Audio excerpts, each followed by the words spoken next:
कहते हैं कि जो अपने शरीर के अंदर आजकल आपने देखा होगा कि जोड़ों का दर्द और माइग्रेन, घुटनों का दर्द, एसिडिटी, बीपी, मधुमेह ये निरंतर बढ़ते जा रहे हैं। इनका जो कारण है वो हमारे विचार का पवित्र न रहना कारण ज्यादा है। उससे डाइजेशन सिस्टम खराब होता है, पाचन संस्थान खराब होता है और वहां से फिर गैस्ट्रिक प्रॉब्लम होता है, कॉन्स्टिपेशन होता है, कब्ज यानी constipation and tension is the root cause of all disease. कब्ज और तनाव दोनों ही रोगों के कारण, यानी रोगों के माँ की भी माँ है, नानी है कारण। इसलिए हम विचार को पवित्र रखें। घर में, परिवार में, समाज में जब भाव और विचार अच्छे होते हैं तो उसका स्वास्थ्य ठीक रहता है और वहां का वातावरण अच्छा रहता है। आश्रम में आने से हम सबका यहाँ का एक वातावरण बना हुआ है, पवित्र विचार और भाव हैं, तो अब स्वतः ही मन स्वस्थता मिलती है, स्वतः ही आनंद की अनुभूति होती है। तो ध्यान दीजिए, आहार को ठीक करेंगे और इसमें एक विशेष ध्यान ये रखें कि जो हमारे मुख के अंदर जो लार बनती है वो संसार की सबसे बड़ी औषधि है। इससे ज्यादा कीमत वाली कोई औषधि संसार में आज तक बनी नहीं है। जितना हम एसिडिक भोजन कर रहे हैं तो ये लार है उसको मिल करके और उसको न्यूट्रल कर देती है, ये क्षारीय है। तो ध्यान दीजिए, जिसको एसिडिटी बनती है, गैस बनती है, बहुत ज्यादा डकार खट्टी आती है, सिर भारी भारी रहता है, आंख भारी रहता है, माथ भारी रहता है, तो इसका मतलब क्या है कि वो ज्यादा एसिडिक भोजन कर रहे हैं। तो प्रातः काल देखा है कईयों को जो तंबाकू आदि खाते हैं फिर वो बाहर फेंक देते हैं, इसको बेसकीमती चीज को बाहर फेंक देते हैं, कैंसर का कारण बनता है और स्वास्थ्य खराब होता है।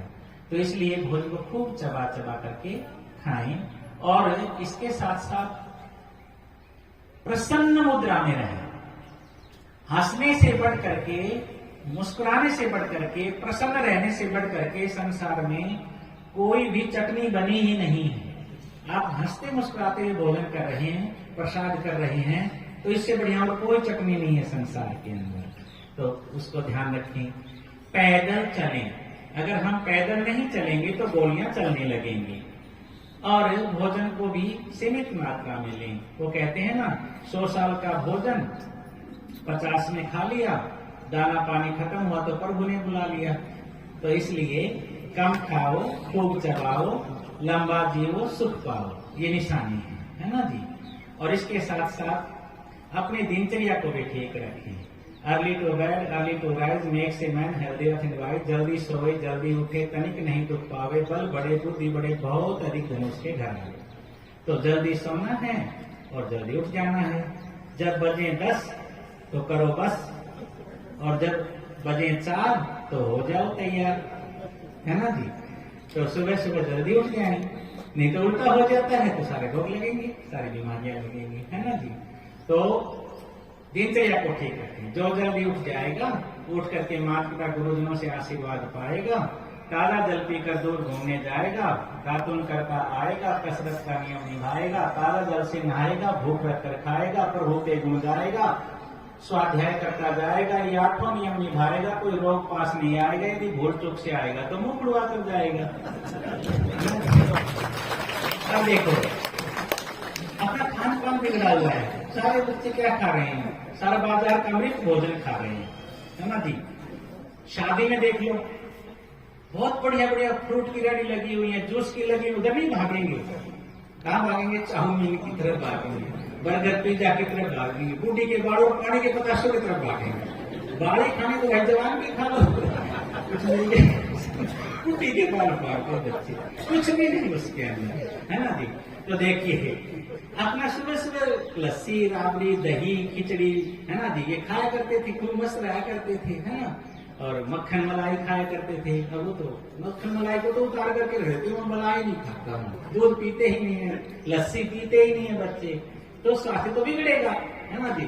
तो शराब, अंडे, मांस, मछली, धूम्रपान, गुटखा, खैनी, चिलम, तम्बाकू, भांग, धतूरा, जुआ, ताश, तो चार आदि से बच करके, burger, pizza, toast, hot dog, cold dog, इनसे बच करके और सात्विक संतुलित आहार में। कई कहते हैं कि जी योगाचार्य जी हमें कोई ऐसी जगह में थोड़ा सा स्वस्थ भी रहो, सुंदर लगे। सारा बाजार खड़ा है सुंदरता के ऊपर, सारा बाजार। वास्तव की जो चीजें वो तो बढ़ रही हैं, तो कॉस्मेटिक चीजें जो लगाने की हैं, वो समय घुस जाओ तो ये नहीं पता चलता ये कोई खाने की चीज रखी है, लगाने की है, नहाने की है, पता नहीं क्या क्या रखा रहता है ना जी। और रसोई में चीजें घट रही हैं, वो ऑनलाइन आता है ना जी। तो मैं कहता हूं देखिए, अपने शरीर के ऊपर वही चीज लगा सकते हैं जो हम खा सकते हैं।